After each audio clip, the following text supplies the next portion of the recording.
One of the reasons why it's not just more people, but as our wealth increases, everyone in the developing world wants to eat like we do.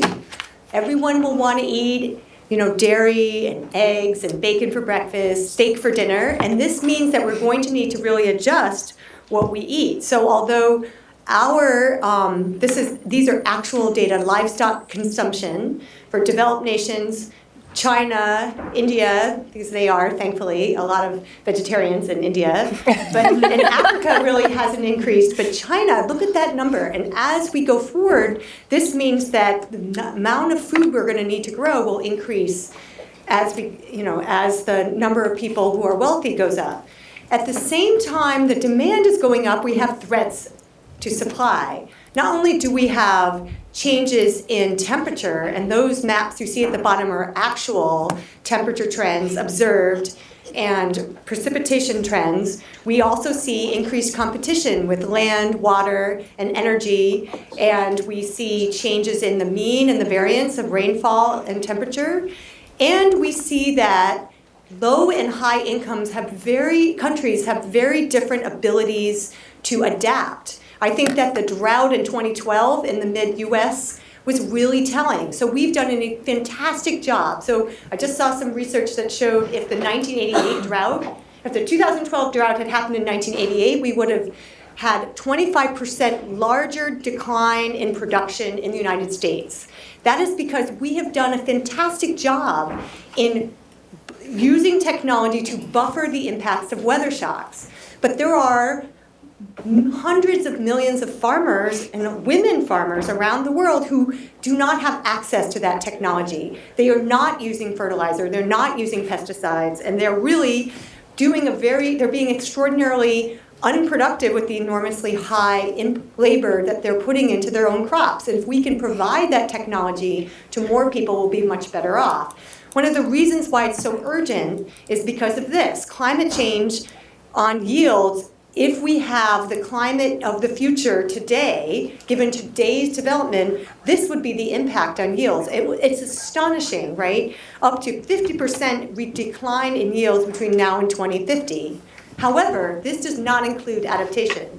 This assumes that Senegal, where I was a Peace Corps volunteer, is going to be in 2010 forever, right? So what we need to do is focus on how to change that. How do we bring the technology? How do we bring the information and the knowledge of being better farmers and using every hoe stroke, right, effectively and bring more food to the people who do that? And one of the ways we can do that with better information. Satellite remote sensing now is 30 years old. 30 years of satellite data which can tell us how things used to be back in 1981. We have information which can compare this September 2014 with September 1981, and we can see what's going on. These images show the seasonality change, the green up and the brown down, the snow extent, what is going on where, and we can use this satellite data to understand what the growing conditions are, where are the places that are most fertile, that have biggest availability of rainfall and length of season, that we can really make a huge difference by bringing crops to these places. One thing that I have been doing is using data and information to understand the impact of existing weather shocks. So not only do the farmers have problems, but when we see declines in rainfall that we measure with that data I just showed you, so this is a plot which shows the percent change in the vegetation index satellite observations and the impact on stunting, wasting, and mortality. So every 10% increase in greenness that we see from satellites, we can see a 10% decline in wasting in Mali and a 12% decline in mortality in children under 5 in Burkina Faso. There's an outlier there, Benin. You see that big increase when you have an increase in vegetation index, and that's because Benin is extremely wet. So when you see an increase in rainfall and greenness, you also see increases in disease vectors, increases in malaria, increases in diarrheal diseases. And so this is a complex situation, right? And it's not straightforward, but weather does matter. It matters now, and it will continue to matter in the future.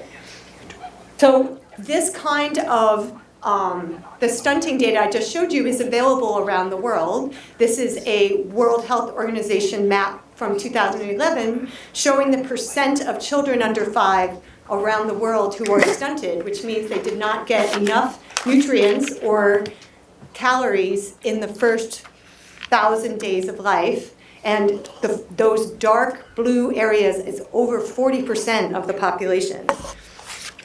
One of the reasons for this is because of the high fertility rates and the low education. Frankly, it's the education of women, boys, and girls which we need to change. I mean, if we can have improved education, those farmers will do a better job understanding the new technologies, the complex information. We can provide them information with modern technologies. If they can read and write, they can use text. If you can't read and write, it's darn hard to text people, right? So it's all about texting.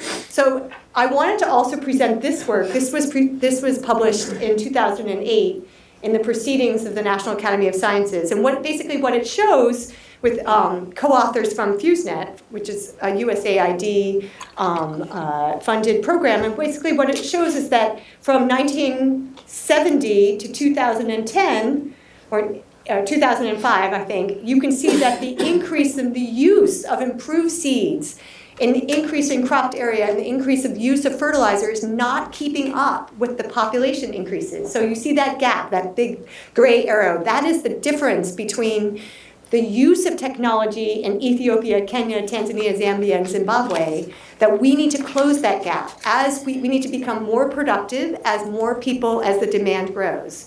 So the data show this need very, very clearly. So we need to be very, as we go forward, we need to adapt and change not only to the climate, but also the demand of food.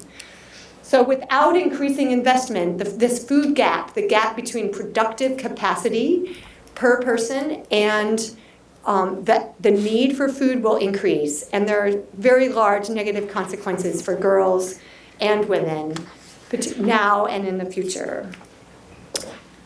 Thank you very much.